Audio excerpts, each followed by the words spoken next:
My name is Caitlin Sweeney.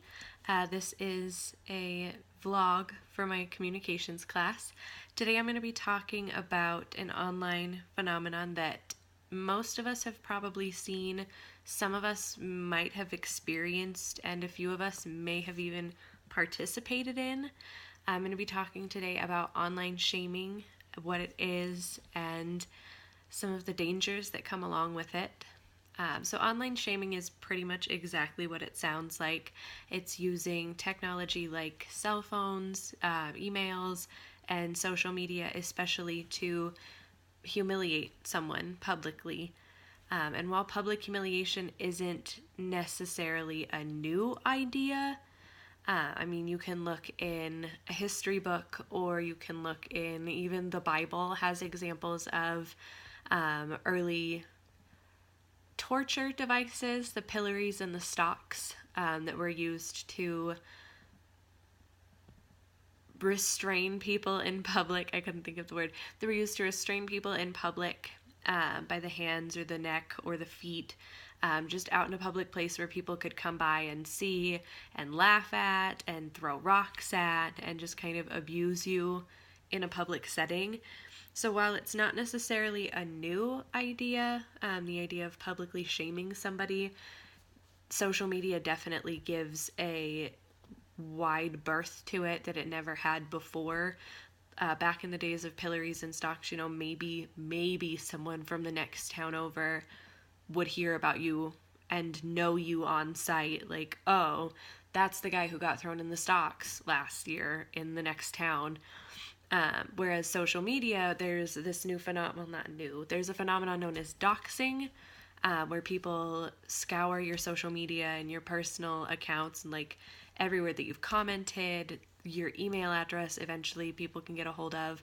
And a lot of times they can find out really personal information about you, like your cell phone number, your address, your email address, where you work, and circulate it widely, which isn't something that could really be done back in the old days. You could just move 100 miles away and nobody would know who you were, but now it's just so widespread.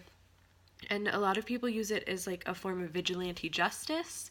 But even then, it's not a flawless it's not a flawless punishment system. Mistaken identities happen all the time.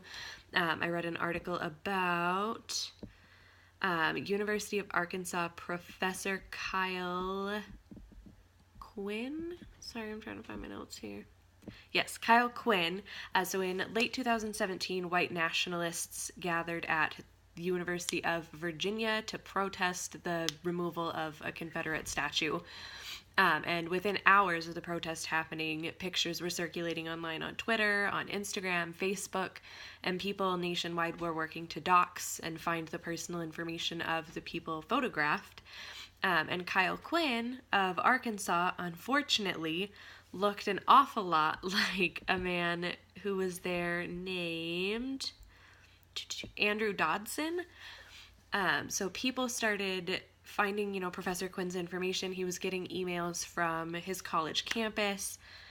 People found his personal cell phone number, his work number. People found his home address. He and his wife had to leave the house. They had to stay with a friend for a while because he felt so threatened. The abuse was so bad that Andrew Dodson, who was actually in that photograph, came forward publicly, willingly, and was like, hey, that's me, actually, not this poor guy, Kyle Quinn, please leave him alone.